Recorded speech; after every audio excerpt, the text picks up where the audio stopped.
He left with a suitcase and a smirk, thinking I'd chase him down the driveway crying. I didn't even stand up from the table. From the kitchen window, I watched Jack throw his duffel bag into the back seat, like he was making a dramatic exit in a movie.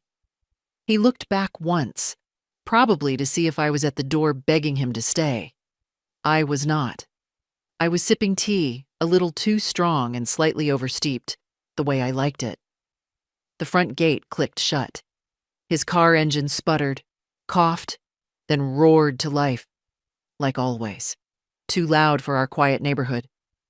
And then he was gone. Just like that. 30 years of cohabiting, over in 5 minutes and one slammed door.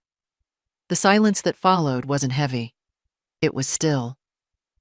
I stayed seated, letting my eyes fall on the floral mug in front of me, the one with the tiny chip on the rim. Jack always said it made me look poor, drinking from a broken cup. But I liked that mug. It fit my hands just right. For a long time, I thought I'd break when he finally left. I truly believed I'd fall apart the way people assume old women do, trembling, devastated, directionless. But instead, I reached for the shortbread tin, pulled out a cookie, and enjoyed it in peace. He didn't take much with him. His clothes, his laptop, some toiletries. Not the books he never read or the tools he always said he'd use but never did. He didn't even ask for the spare keys. That told me everything about how confident he felt. He thought he'd hurt me. But Jack never knew how far gone I'd been inside. He never noticed the woman who used to argue back had gone silent, not from surrender, but calculation. That every time I nodded at his insults or handed over my card at the grocery store, I was adding one more thing to the mental list. The list that would one day make walking away not just possible, but inevitable.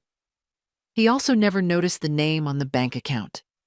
That was the real punchline. I rinsed my mug and placed it in the sink, not bothering to wipe the counter.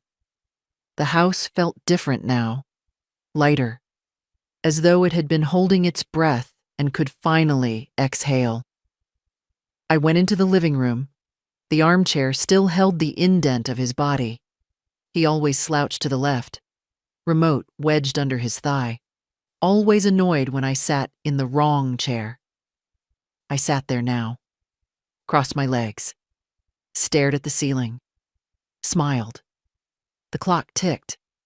I thought of the way he'd talk to me in front of people, like I was slow, hard of hearing, irrelevant. He'd interrupt, correct me, explain things I already knew. "She gets confused easily," he'd say with a wink. I didn't get confused. I just stopped explaining myself. And I never corrected him when he assumed the savings were shared. I had let him believe what he needed to believe, that he was in charge, that the house was his, that I was lucky to have him. Let him think it. Let him think it right up until the day he packed his bag and said, "You'll regret this, Helen. You think you're strong, but you're not." I didn't say anything in return. Just watched his hands tremble slightly as he zipped the bag. That was the part he didn't expect. The silence. The calm. I think he was hoping for drama. That I'd plead or collapse. That he'd get to feel powerful one last time. Instead, he got the back of my head and a pot of tea. The phone rang once, his number, but I didn't answer. I knew what it would be. Some last word. Some manipulative half-apology. I wasn't interested. Instead, I opened my drawer and took out the small red notebook I kept hidden under my sewing patterns. I flipped through the pages, checking off each item with a steady hand. Utilities switched to my name 2 years ago. Lawyer's letter signed and filed. House deed, Helen Dowley, sole owner. Bank account, opened 3 years ago, Jack not listed. Will, updated last spring. He thought he'd left me stranded. What he didn't know is that I'd been preparing for this departure longer than he had.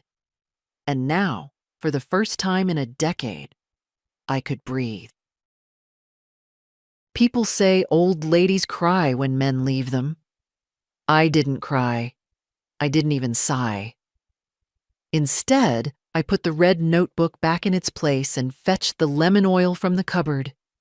If Jack wasn't here, I could finally polish the sideboard the way I liked, without hearing about useless old lady habits or obsessing over furniture. He never understood that some of us clean not to impress, but to think. As I rubbed the cloth in slow circles, I thought back to the first time I let Jack move in. We weren't young even then. I was 58, a widow with a paid-off house and a modest teacher's pension.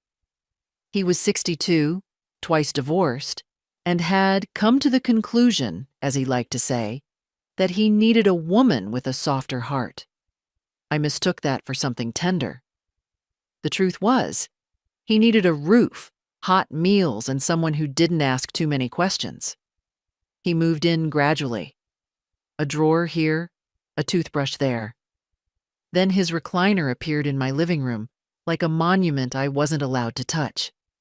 I didn't protest. I thought, everyone needs comfort. But his comfort came at a cost. At first, he was charming. He'd wash dishes, fix the screen door, drive me to the post office. Little gestures, but slowly, they stopped. He forgot how to use the dishwasher, claimed the car made his back ache, told me I was better at errands anyway. I remember the exact day I realized he'd stopped doing anything simply because he cared. We were sitting on the porch. It was late autumn, the kind of day when the trees look like they're holding fire in their hands. I brought him coffee, and he took it without looking up. "You didn't use the hazelnut creamer?" he said, annoyed. "I said we were out." He sighed loud enough for the neighbors to hear. Then he added, "You know, it's the small things that make a woman worth staying with." I laughed. I don't think he noticed. After that, things shifted. Not quickly, not dramatically. He never shouted or hit me. He was too clever for that. But the slights stacked up, each one no heavier than a feather, until one day they crushed me all the same. He'd mock my shows, criticize my clothes, dismiss my hobbies. "Who are you knitting for anyway?" he'd say. "No one wants handmade junk anymore." I stopped knitting. Not because I believed him, but because I was tired of hearing it. Then came the money. At first, he said he'd handle the bills. I said no. We compromised. I paid from my account, and he gave me cash. That lasted 2 months. Then he stopped having cash, stopped remembering, started saying, "Can't you just cover it, sweetheart?" That's when I opened the separate account. He never asked to see it. He assumed everything was shared, even though I'd never added his name to anything. I wasn't naive. I'd made that mistake in my first marriage. Charles was kind, but careless. When he died, it took me a year to untangle our accounts. I promised myself I'd never put my name on paper with another man again. So while Jack lounged on the porch and bragged to his son about how he built a life with Helen, I met with the bank manager. Quietly, no drama, no fuss, just business. I moved my pension, redirected my Social Security, set up alerts. A few months later, I changed the utilities to my name only. He hadn't noticed. He wasn't watching. Men like Jack don't look down when they think they're standing on you. I oiled the last drawer and stepped back. The sideboard gleamed. I ran my fingers along its smooth edge. Jack hated that sideboard, called it a dust collector. Said we should sell it, get a TV stand instead. I kept it. Some things aren't negotiable. The phone rang again. "Jack, one more time." I let it go to voicemail. I walked through the house, taking stock. The things he left behind. The silence that filled the corners. I thought I'd be lonely, but what I felt was space. For me, for air, for thought. I looked at the dining room table. Ours for 29 years. He always sat at the head, claimed it gave him a better view of the room. I sat there now. It didn't feel different, just honest. When I opened the curtains, the front yard was bathed in late afternoon light. My neighbor, Mrs. Keller, was tending her begonias. She glanced up, gave a little wave. I waved back. I wondered what she'd say when she noticed Jack's car was gone. Maybe nothing. Maybe everything. He thought I'd be lost without him, but I'd already built the map. He called again the next morning, twice before 9. I let both go to voicemail, then turned the phone off entirely. The weather was nice. Mild sun, cool breeze, just enough to dry the laundry without stiffening the sheets. I stood outside with my basket, pinning the wet clothespins one by one, and for the first time in a long while, I didn't feel watched. Jack always had opinions about laundry. "It's inefficient to hang it," he'd say, even though we had a line out back. "Just use the dryer like normal people." But I liked the rhythm of it. The snap of fabric in wind. The small grace of doing something slowly, deliberately, for no one but yourself. Around noon, I took out the trash and noticed something odd. An envelope sticking out of the mailbox. No stamp, no address. Just my name, in Jack's handwriting. I didn't open it right away.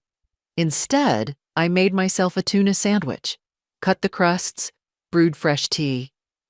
I ate in the quiet, letting the envelope sit on the table like a guest I hadn't invited. After lunch, I opened it. 4 sentences, written in that rushed, jagged scrawl of his. "Helen, let's not be childish. I left to give us both space.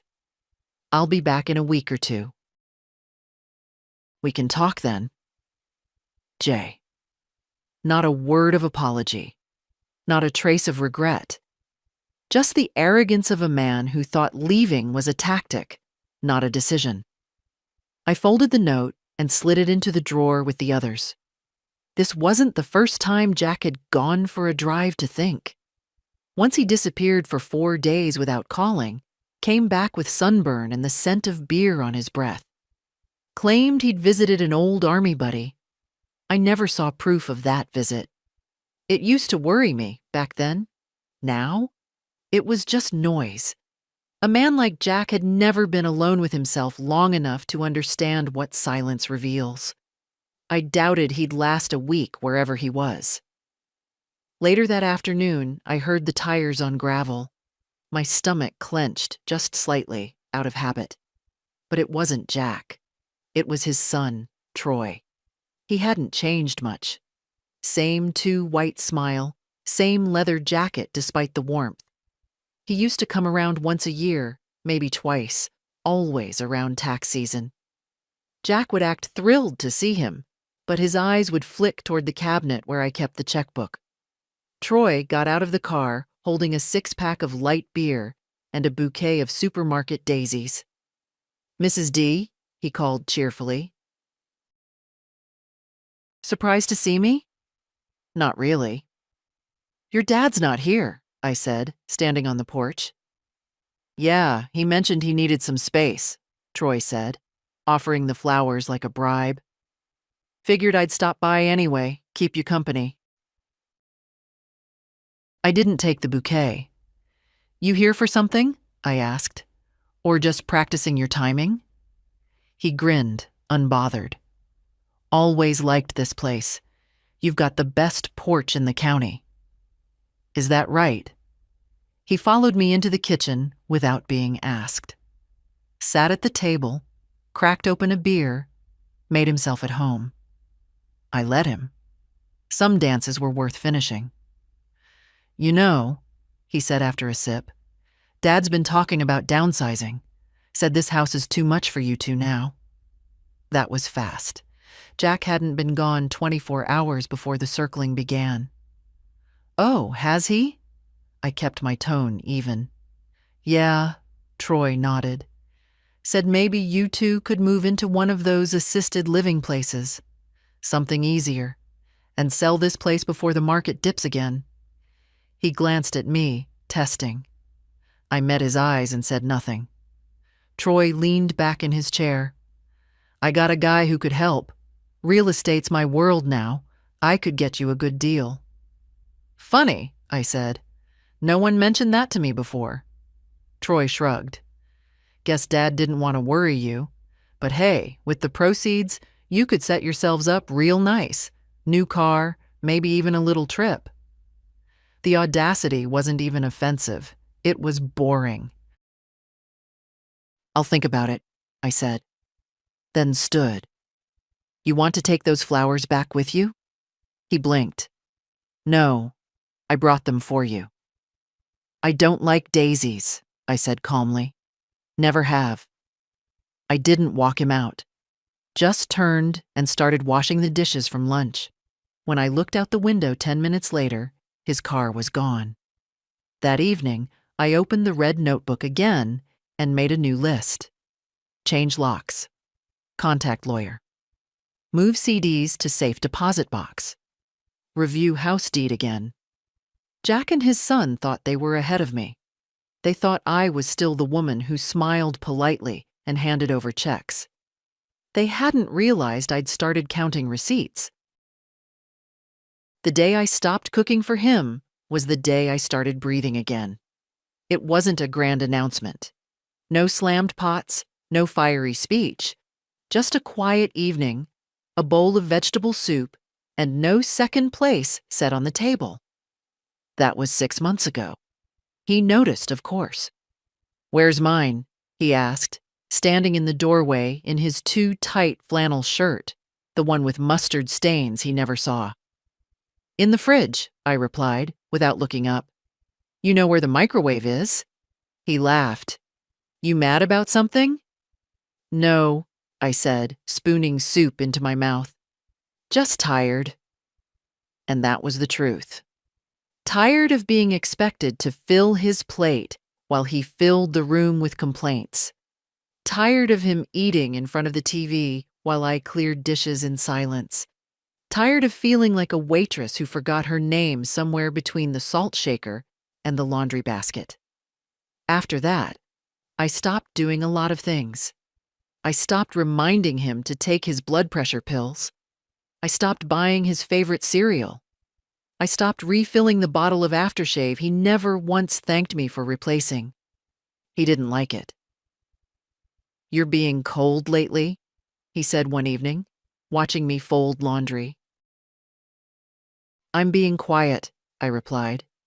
"There's a difference." He huffed and went out to the porch, where he'd sit and call old friends on speakerphone, loud enough for me to hear every word. I never knew if it was deliberate.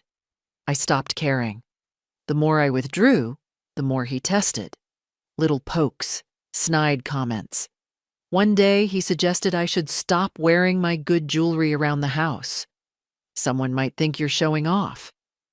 I looked him in the eye and said, "No one's watching but you, Jack." That shut him up for a day or two. I knew what he was doing. He thought if he made me feel small enough, I'd fight back. And in fighting, give him something to argue with. But I didn't argue. I just unhooked, like a coat falling off a peg. And in that space, quiet, unoccupied by his wants, I started breathing again. One afternoon, I drove myself to the bank. Just a routine check-in, I told myself. But the truth was, I wanted to see everything with fresh eyes. I met with Mrs. Candle, the same advisor who'd helped me set up my separate account 3 years back. She looked at me over her glasses. "Still happy with how things are structured, Mrs. Dowley?" "Yes," I said. Then after a pause, "But I'd like to make sure no one else has access. No joint beneficiaries, no transfer on death clauses. Just me." She nodded. We can confirm all that now." She printed out the documents. I read every line, signed again where needed. Before I left, I asked her about safe deposit boxes. She walked me down the hall, showed me one available on the second floor. We stepped into the chilled vault room, and something about the cold steel door made me feel grounded. I rented it on the spot. Back home, I moved the savings bonds, the CD statements, and a velvet pouch with 3 heirloom rings, my mother's and 2 from my grandmother, into a small, fireproof box. I'd let Jack see them once, years ago. He'd said, "We should appraise those. Might be worth something." He didn't mean sentimentally. I didn't tell him I moved them. I didn't need to. That evening, he asked what I wanted for dinner. "I already ate," I replied, even though I hadn't. He stood there for a moment, confused, like the air in the room had shifted and he didn't know where to place himself. I almost felt sorry for him. Almost. Because in the back of my mind, a new thought had started to take shape. Not fear, not revenge. Something steadier, like the click of a key in the right lock. He thought I was just being moody. He thought it would pass. But what he didn't see, what he never once paused long enough to notice, was that I was no longer afraid of losing him. I was ready. He brought his son around again, and they looked at my house like buyers. It was a Sunday afternoon. I was clipping dead leaves off my potted geraniums on the porch when I heard the gravel crunch under Jack's tires. He hadn't called ahead. He never did. But this time, he didn't come alone. Troy stepped out of the passenger seat, already grinning like the ending was written. "Still standing, huh?" he said, patting the porch railing as if it were his own elbow. Jack followed with a paper bag of grocery store pastries. "Brought some of those cinnamon things you like," he said, handing them to me like an offering. I didn't take them. "They give me heartburn," I said. Troy laughed too hard, like we were all in on a joke. They stayed longer than usual. Jack wandered into the kitchen, opening cabinets like he was checking inventory. Troy hovered behind him, nodding along to everything he said. Good structure. Open floor plan. Natural light. The language of men who think the world owes them a house just for existing. "Mind if I check the backyard?" Troy asked at one point, already halfway out the door. "Go ahead," I said. The weeds are lovely this time of year. They poked around for half an hour. I stayed in the living room, listening. Cabinets opened, doors clicked, drawers shifted. I sat perfectly still, hands folded in my lap, like a hostess at a dinner party she never agreed to throw. When they came back in, Jack's tone had shifted. Faintly businesslike, but trying to stay warm. "You ever think about selling?" he asked casually. "Not seriously." "You know, this house is a lot of work for one person." "I manage." "I mean, just think. What if something happened? The roof's getting old, the water heater's from what, 2002? I looked him square in the eye. "Jack, did you come here to check on me or to appraise the property?" He blinked, caught for a second. "I just worry." "No, you speculate." Troy cut in with a smile. "Look, Mrs. D, no pressure. But the market's good. My firm could get you a real deal, maybe even cash buyers. You could move somewhere easier, nicer." "And who'd get this place?" I asked. "You?" Silence. "I see," I said, standing. Jack tried to recover. "Nobody's saying that. We just... Hell, you've lived here how long? 40 years? 43. Right. Maybe it's time to start thinking ahead." I smiled, but it didn't reach my eyes. "I already have." They left not long after. Jack said he'd call.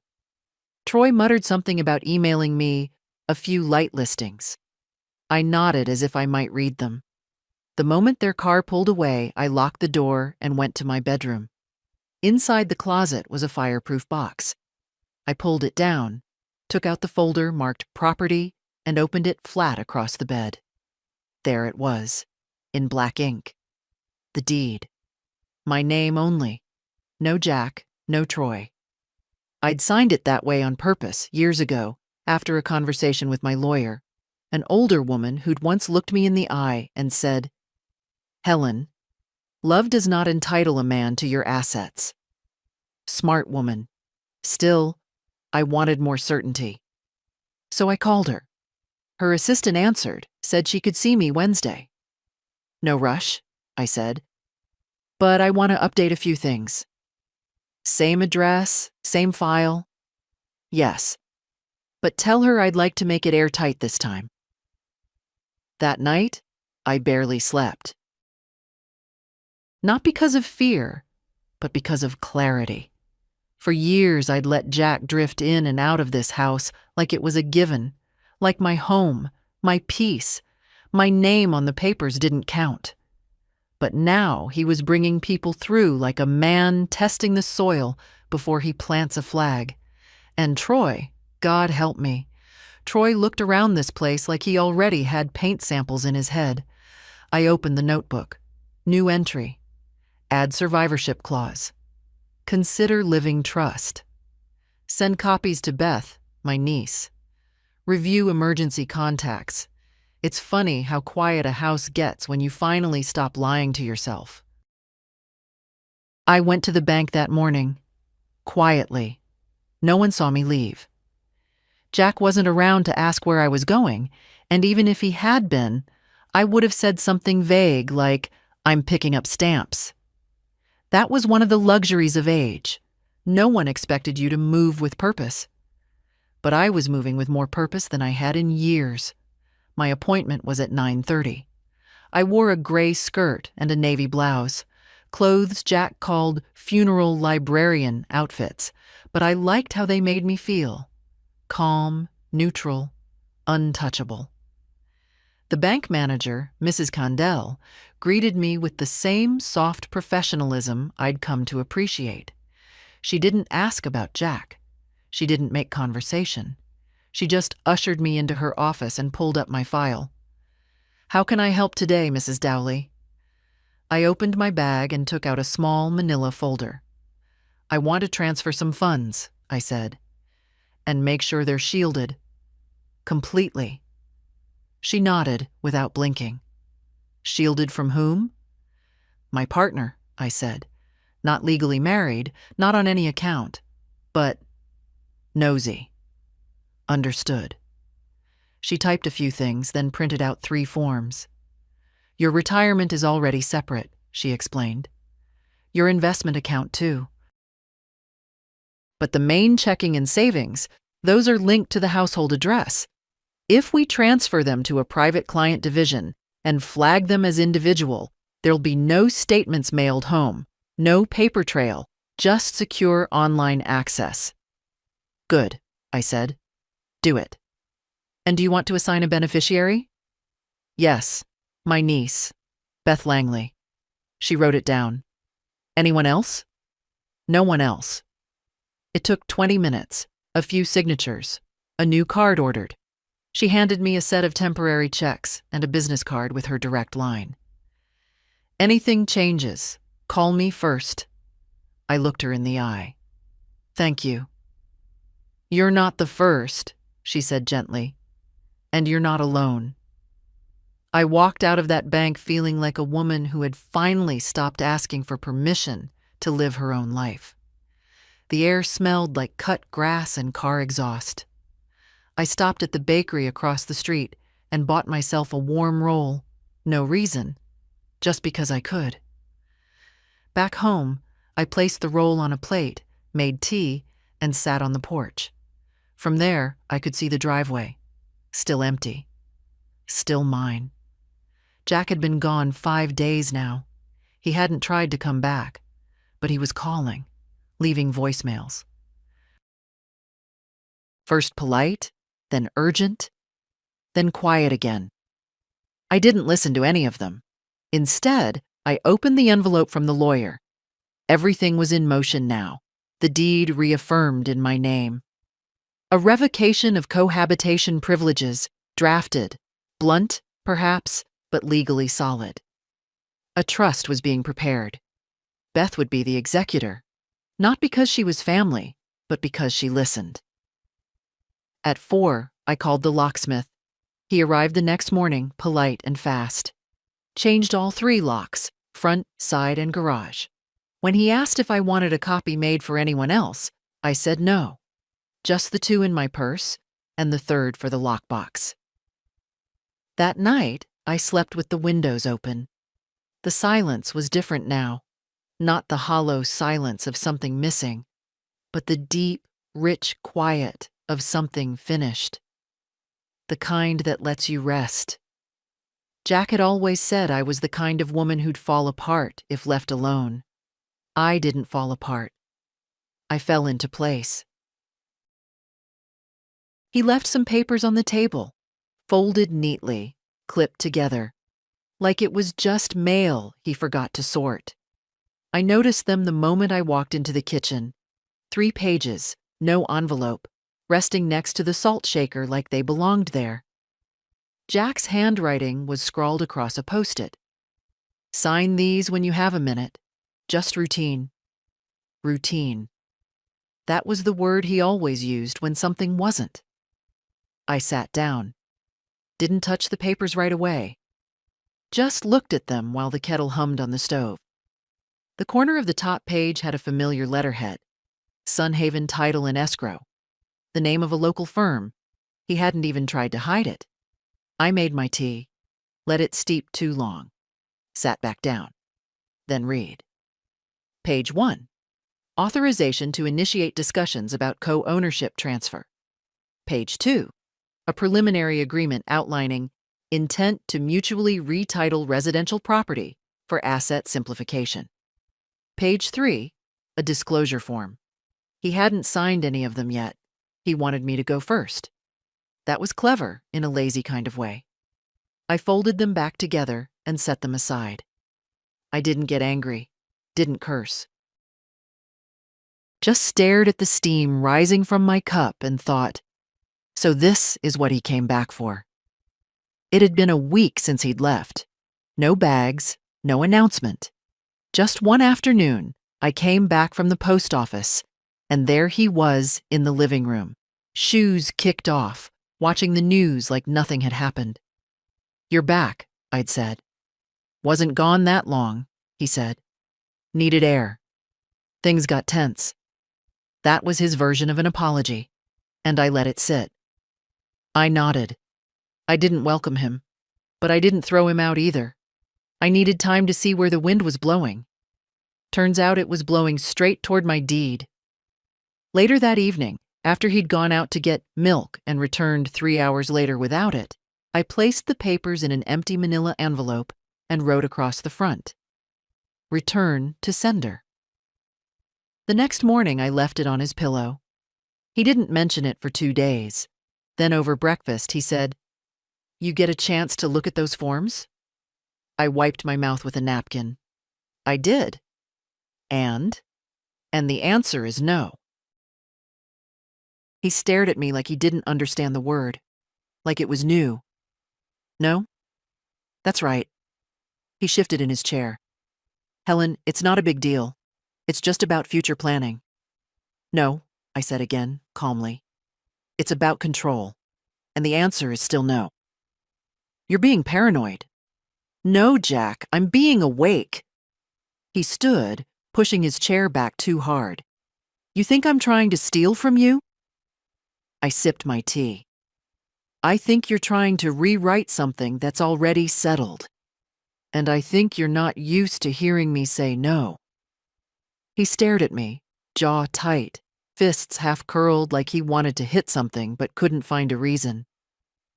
This is what I get for trying to help. I didn't reply. He stormed out of the kitchen, muttering something about ungrateful old women. The door slammed. Again. I waited. 10 seconds. Then 20. Then I exhaled. Later, I checked the cameras. 2 months ago, I'd had a neighbor's son install a basic system. Front door, garage, side yard. Jack never noticed the little black eye near the porch light. At noon, I watched the playback. He'd gone straight to his car, opened the trunk, pulled out a second folder. Stood for a moment like he couldn't decide whether to come back. Then he drove off. I opened the red notebook again. Cameras, working. Deed, confirmed. Lawyer, notified. Jack, no longer underestimated.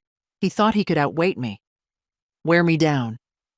But he didn't understand something essential about women like me. We're not quiet because we're weak. We're quiet because we're preparing. He mocked my old clothes in front of the cashier. It was a Tuesday. We were picking up groceries. Not together exactly, but in the same car.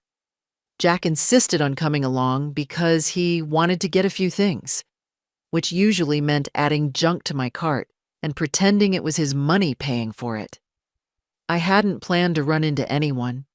I was wearing a soft cotton dress, the blue one with a faded hem I usually saved for yard work. Comfortable, familiar, nothing special. At the checkout, the cashier, a young girl with heavy eyeliner and chipped nail polish, smiled at me and said, "I like your dress. It's cute." I smiled back. "It's older than you are." Jack laughed. Then, loud enough for the people in the next lane to hear, he said, "She refuses to buy new clothes, sentimental about her antique collection." The girl looked confused. I looked down at the apples rolling across the counter. He didn't stop. "She's got 3 closets full of stuff from the Eisenhower years. I keep telling her you're not a museum exhibit." The smile froze on my face. I didn't answer, didn't look at him, just waited for the total, paid in cash, and walked the cart outside. He followed, carrying nothing. When we got to the car, I unlocked the trunk, set the bags down gently, then closed it and turned to him. "Do you feel better?" I asked. "What?" "You embarrassed me in front of a 19-year-old. Did it feel good?" "Oh, come on, Helen," he said, rolling his eyes. "It was a joke." "No," I said calmly. "A joke requires someone to laugh." He scoffed. "You're too sensitive." "No, Jack, you're too loud." The ride home was silent. He didn't apologize. I didn't ask. But something inside me tilted, permanently. That night, I went to my study. There's a drawer in my desk where I keep all the important things: birth certificate, tax returns, and a folder marked legal, underlined in red. I pulled it out and took inventory. My current will was 4 years old. Simple, clear. Everything to be divided equally between Beth and the local animal shelter. Jack was mentioned only once, as a temporary caretaker of the house if I passed before selling it. That clause had been written in a gentler time. I took out a pen, scribbled a note. Then the next morning I called my lawyer.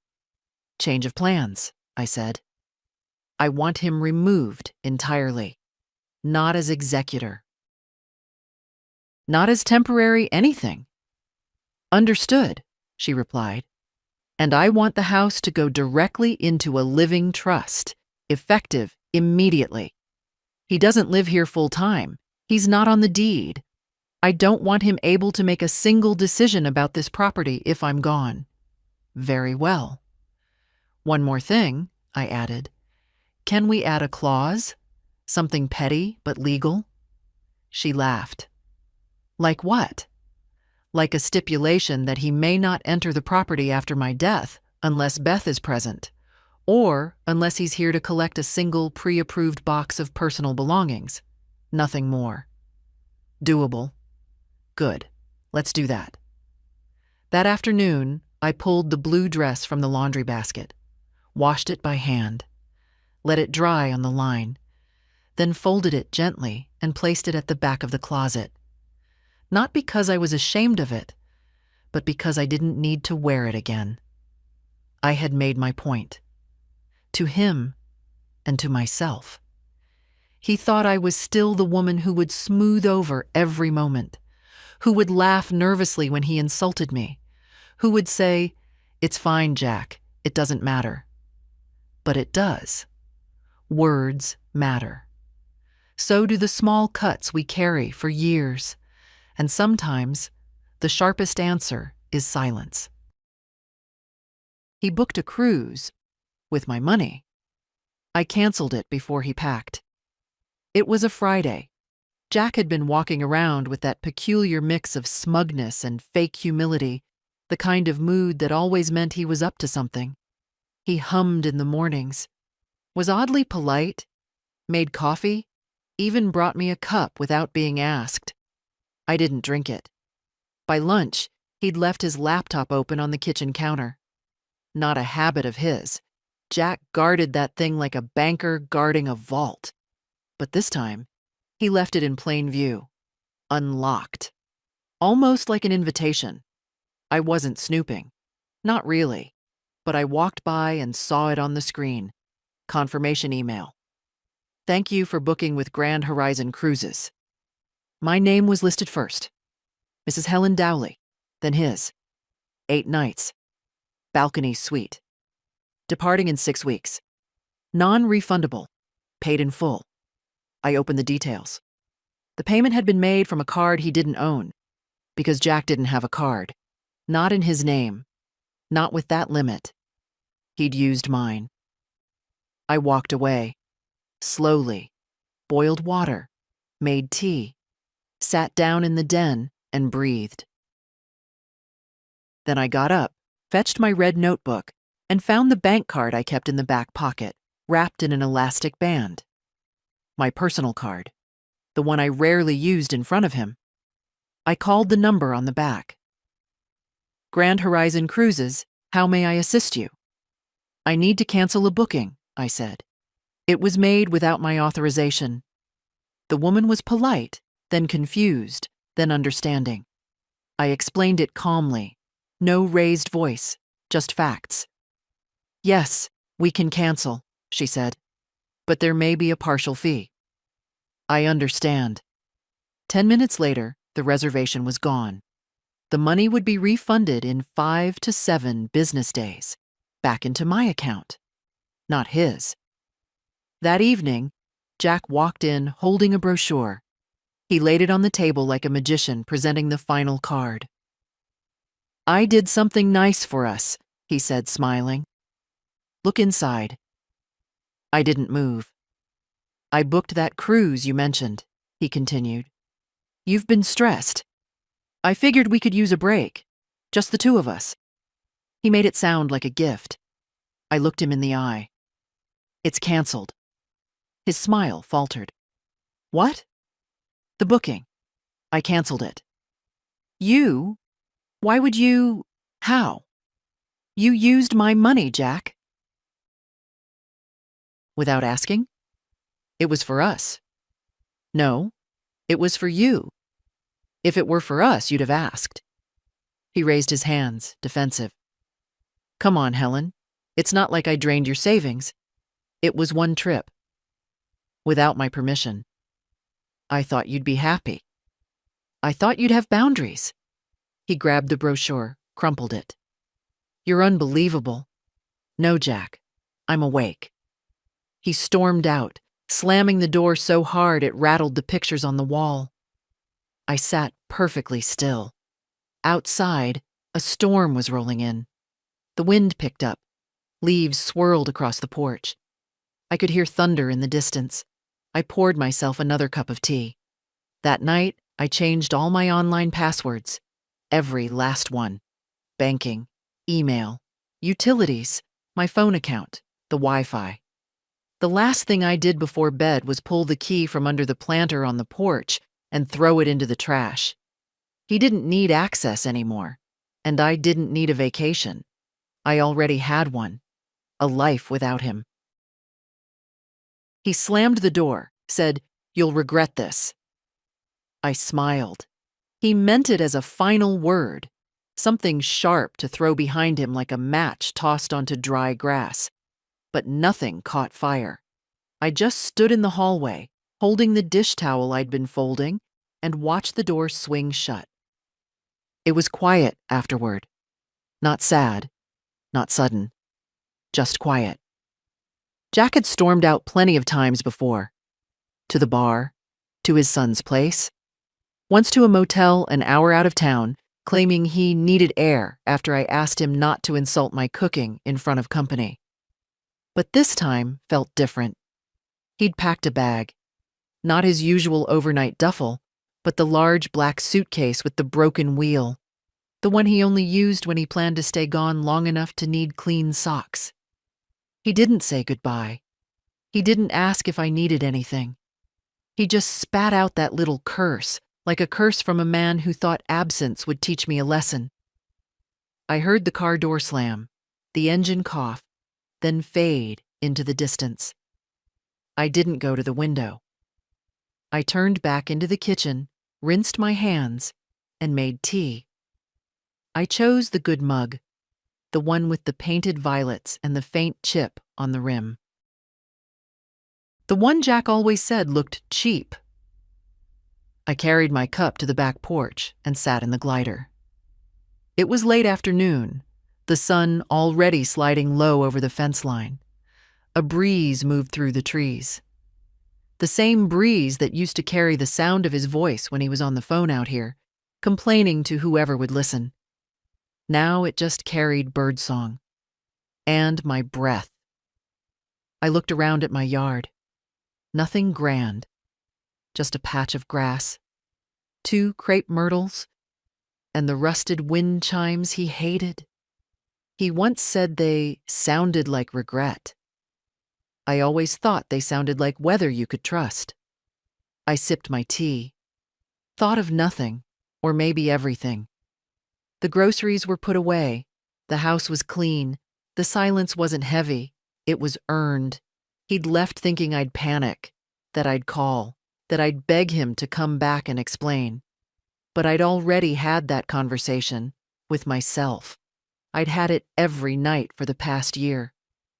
Every time I'd sat through his silence, his cold shoulder, his little criticisms disguised as concern. Every time he'd referred to me as the old lady at the hardware store. Every time he'd said, "You'd fall apart without me." He was wrong. I didn't fall apart. I fell into rhythm. An hour passed, maybe 2. I refilled my cup, watered the ferns, wrote a short note in my red notebook. Jack gone. Left 3:42 p.m. No forwarding address. None requested. When the sun dipped behind the trees, I turned on the porch light and went inside. I made myself a simple dinner. Toast, scrambled eggs, a tomato sliced with salt and pepper.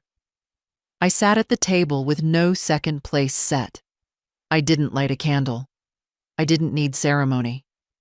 After the dishes, I opened the hall closet. Inside was the little suitcase I used when I visited Beth. I brought it to my bedroom and started packing, not to leave, but to clear space.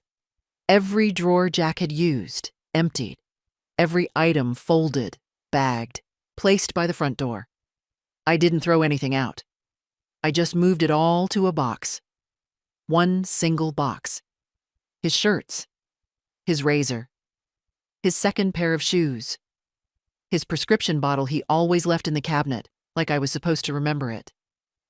In the morning, I'd leave it outside. If he came back for it, fine. If not, the donation truck was coming Wednesday. Either way, it wouldn't stay here. That night, I slept on my side of the bed. All of it was mine now.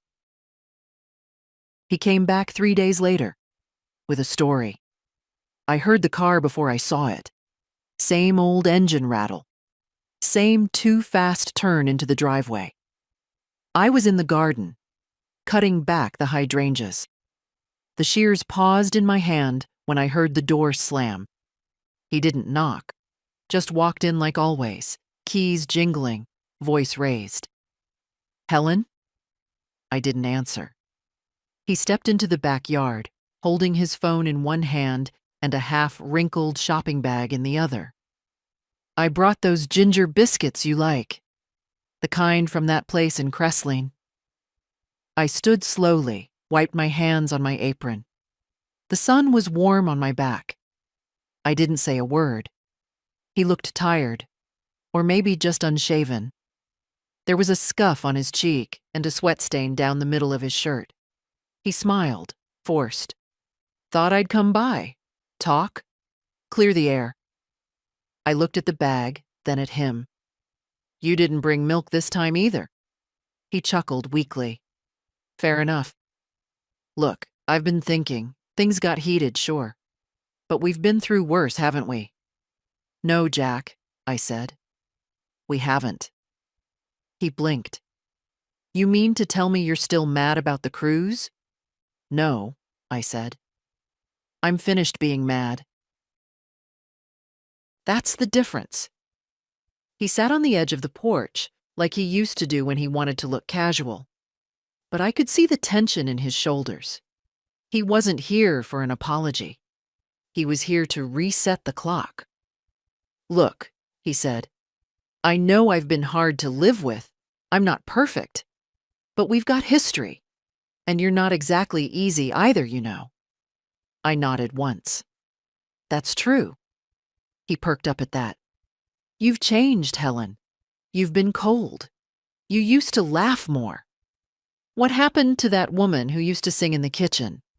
She stopped singing the day someone told her she sounded like a ghost. He shifted uncomfortably. I didn't mean that. But you said it. He stood now, gesturing, like he was giving a speech. You're going to throw all this away? Over what?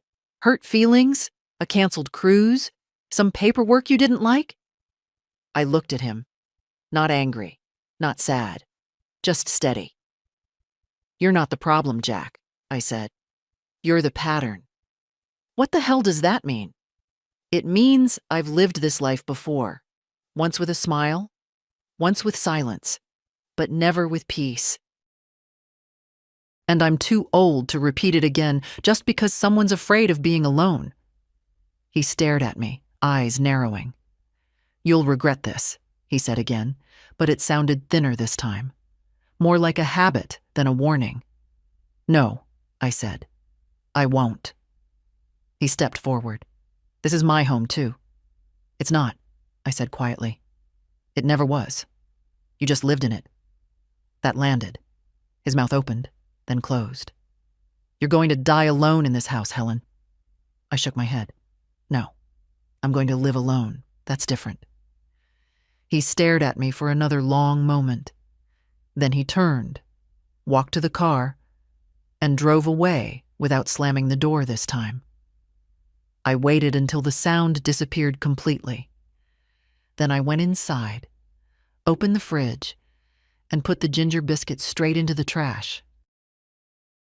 His son left a letter in my mailbox. I didn't open it. It came 2 mornings after Jack's second departure.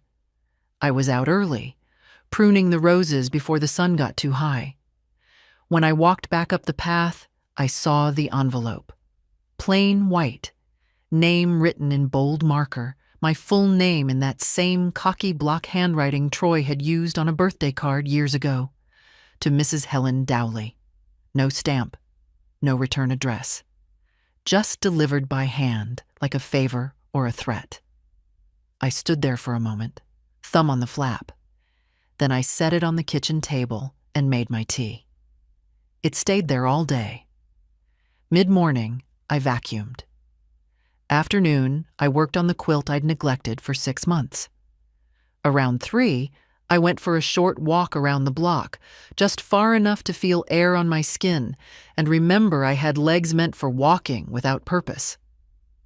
The envelope waited. Still unopened. I didn't need to read it. I already knew the script. Troy had always been Jack's echo, louder and with fewer filters.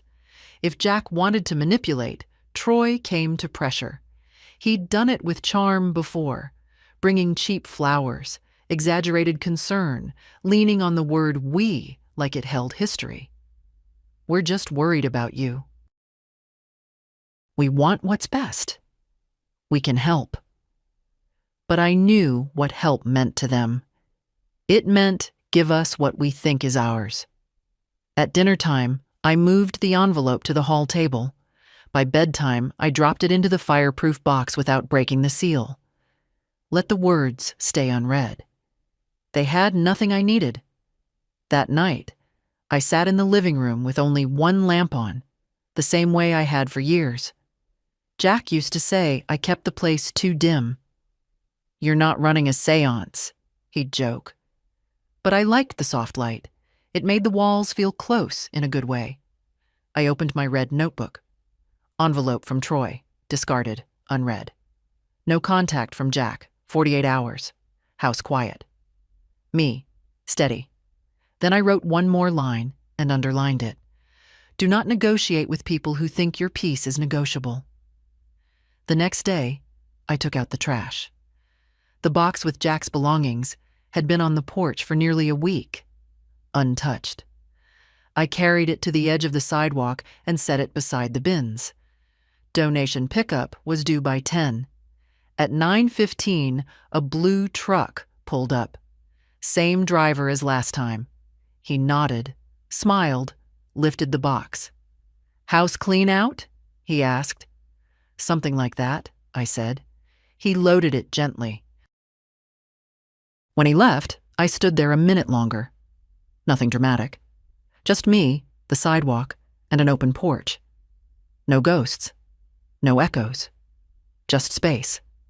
Later, I walked down the hallway and opened the closet that used to be Jack's. Empty now. I'd wiped down the shelves, vacuumed the floor. No scent left, no straggling sock. Just pine wood and silence. It didn't feel like loss. It felt like returned rent. That evening, I got a call from Beth. "Hey, Auntie," she said. "Just checking on you." "I'm fine," I said. And I meant it. There was a pause.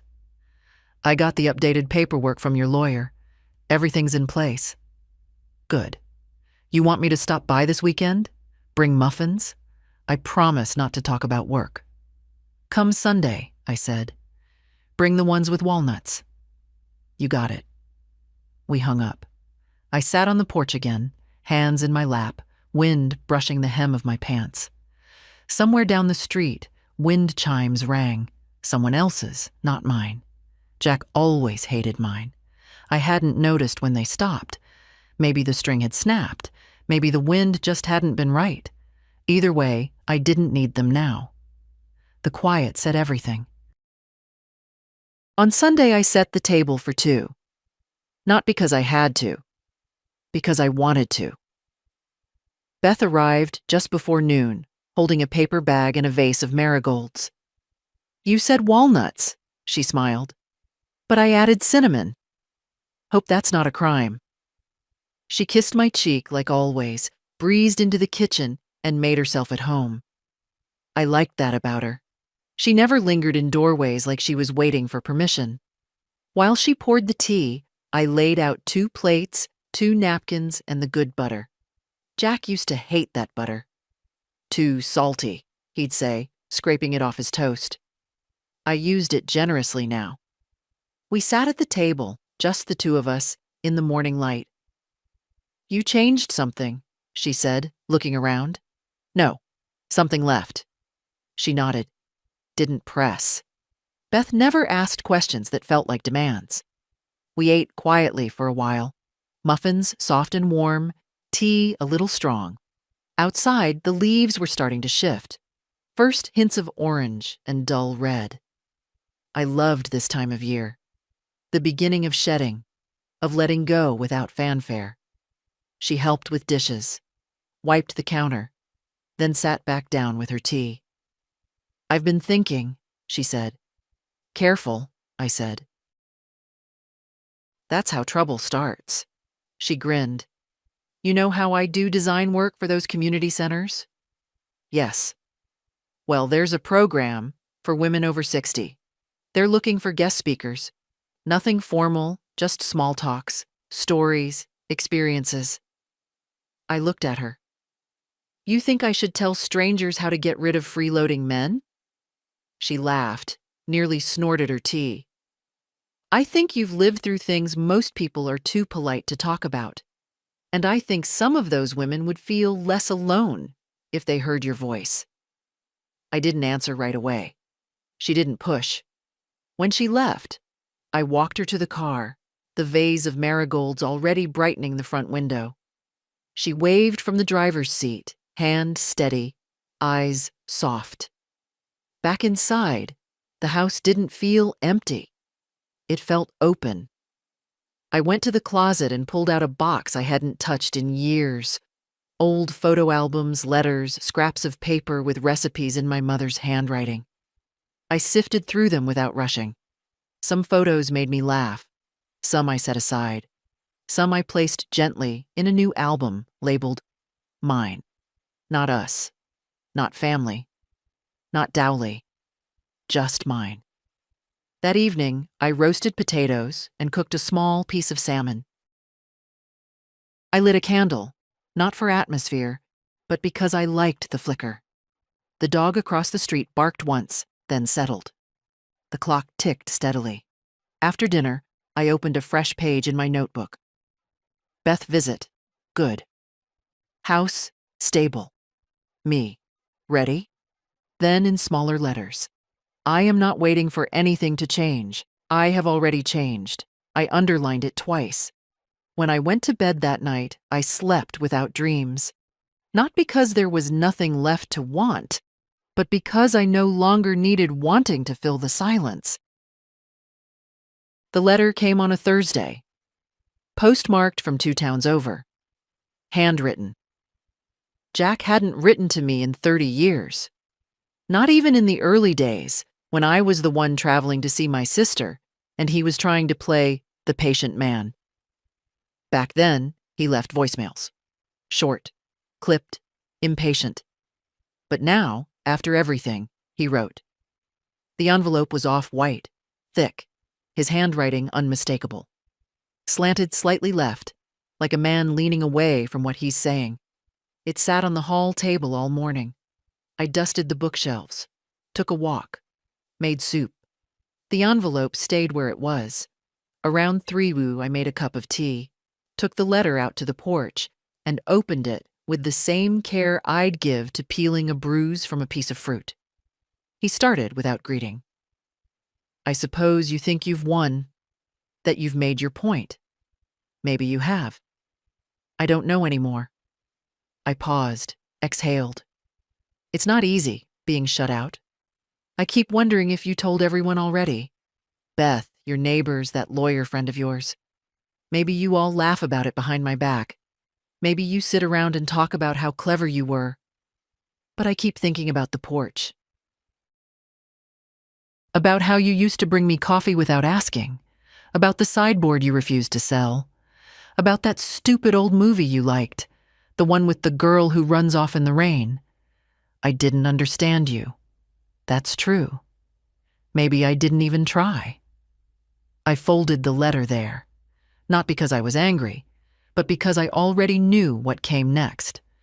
Regret dressed as sentiment, apology dressed as nostalgia, loneliness dressed as love. I opened it again. I've been staying at Troy's.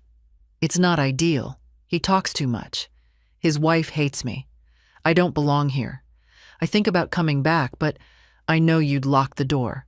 Maybe you already have. So this is my last note. If you ever decide you want to talk, you know where to find me. If not, well, I guess that's that. I left my copy of The Guns of August in the closet.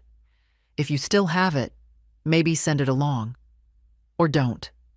No closing, no signature. Just the indentation of his hand where he'd pressed too hard on the last line. I folded the letter, took it inside, and laid it gently in the fireproof box. Not out of care, but out of finality. It didn't belong in the trash, but it didn't belong on my desk either. Later, I found the book. Bottom shelf, where I'd moved it months ago while clearing space. Thick, dust-covered, heavy with the false weight of things men think define them. I considered mailing it. Instead, I wrapped it in plain brown paper and drove to the local donation bin behind the gas station. Dropped it in. No note. That evening, I wrote one sentence in my notebook. I don't hate him. Then another. But I will never invite him in again. There was no triumph in that. Just stillness.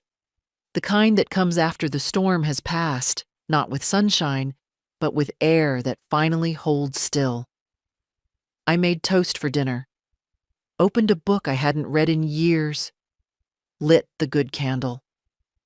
Let the quiet return, not as a defense, but as a guest I finally welcomed. It's been 41 days since Jack left for the last time. The house has stopped remembering him. It's a strange thing, what silence becomes when it's not being used as a punishment, when it's not tense or weaponized or waiting for something. Now it just lives here, like a cat that finally found a sunny patch of floor and doesn't want anything but to stay warm. I wake up when I want. The clocks still tick. The pipes still hum in the morning. The trees still scrape the side of the house when the wind shifts. Everything is the same, except that it breathes easier. Some days I rearrange the furniture, just slightly. I moved the armchair from the corner near the TV to the window where the light falls better. I took the heavy curtains down, put up linen ones, pale and soft. Jack always said they were impractical. Now they flutter like thoughts too gentle to speak aloud. The red notebook is almost full. One of the last pages says, "Locks changed. Deed secured. Account protected. Life reclaimed." Underneath in smaller letters, "I did not survive. I rebuilt." Beth visits most Sundays. We talk about real things and stupid things and make sandwiches with too much mayonnaise. She brings her dog sometimes, a shaggy thing with anxious eyes and too much energy. Jack hated dogs. The dog sits at my feet now while I write this. He seems to understand something about quiet, too. A few days ago, I opened a new savings account. Not because I needed it, but because I liked the idea of creating something with no one else's name on it. I named it Window Fund. Maybe I'll fix the porch windows in the spring. Maybe I'll go to the ocean. Not to run, just to sit. Last night, I went out after dark. No jacket, just a shawl. The sky was clear, full of stars. The kind of night that used to make me feel small. But I didn't feel small. I felt placed. Like someone finally sitting in the right chair after standing too long. I stood in the yard for a long time, listening. No cars, no arguments, no door slams. Just the sound of the wind. And one quiet sentence that came to me, clear as a bell. He thought I'd cry when he left, but I didn't cry. I smiled, not because I won, not because he lost, but because I finally understood something most people never do. Leaving is not the hardest part. Staying gone is, and I did. If you've read this far, maybe you needed to hear it. Maybe you know someone like Jack. Maybe you've sat at a kitchen table and wondered if the silence was your fault. Maybe you've looked at your own hands and thought, this isn't the life I meant to live. It's not too late. You don't need a storm. You don't need permission. You just need one quiet, steady decision. If this story meant something to you, share it. Leave a comment. Tell someone, or tell no one. Just promise yourself one thing. Don't wait for the door to slam to start your life.